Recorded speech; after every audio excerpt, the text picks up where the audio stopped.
In business, we want to get power, influence, money. How do we do this?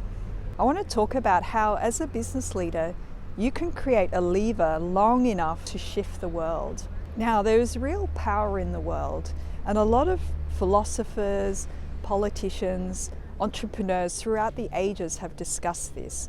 For example, Machiavelli's book, The Prince, is very famously known for outlining how a prince can exert power over his subjects, maintain power over his kingdom, create control.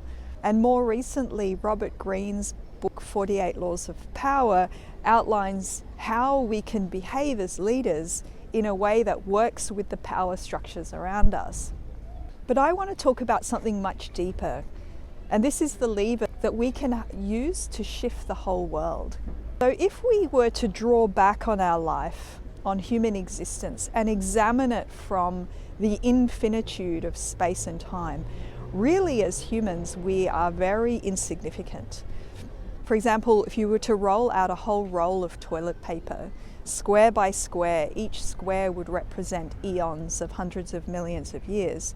The very final square of toilet paper, if you were to put 100 dashes onto that square of toilet paper, only one of those dashes would represent the entirety of human existence. And it's examples like this which absolutely dwarf our sense of our importance in terms of our fame or our wealth or our power or our size. If we are to become a trillionaire, really we're ultimately insignificant in space and time. So then we can ask ourselves, is everything meaningless? Is all of our pursuits meaningless? Well, our consciousness is real, our sense of suffering is real, our relationship with each other is real. Simply the fact that life and intelligence is so rare in the universe, we can surmise that human existence is indeed very precious. It's like the universe is showing us that there's something more significant to us than what we would perceive in terms of wealth, fame, and power. There's something much more internal about our value and our consciousness that we should be paying attention to.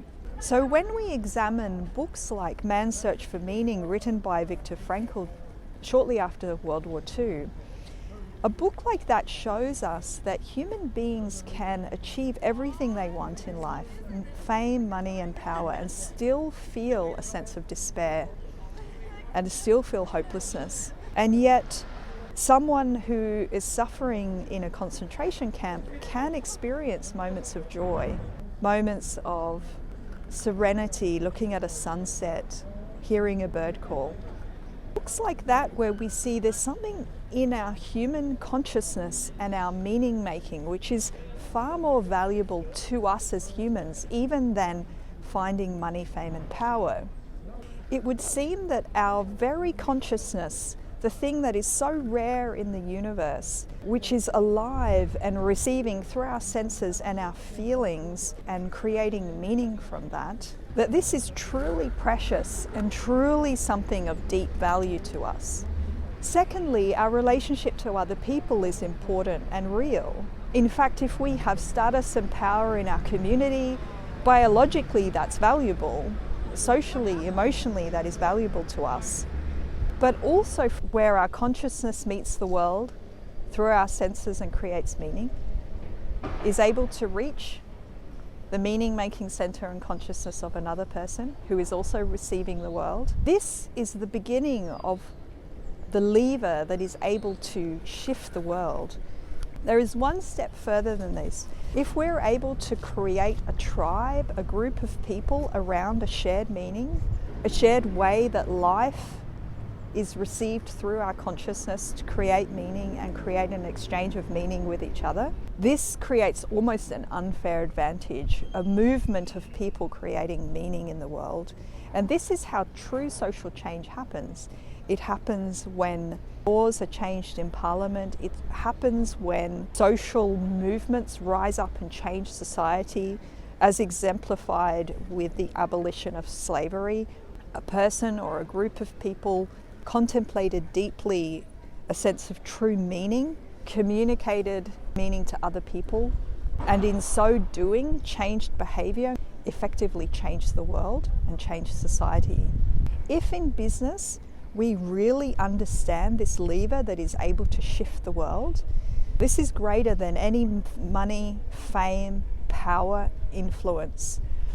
Money, fame, and power comes as a consequence of us really knowing this lever that is able to shift the world. We're able to elegantly sidestep the other laws of power, which often require coercion, force, intimidation, suppression of opponents.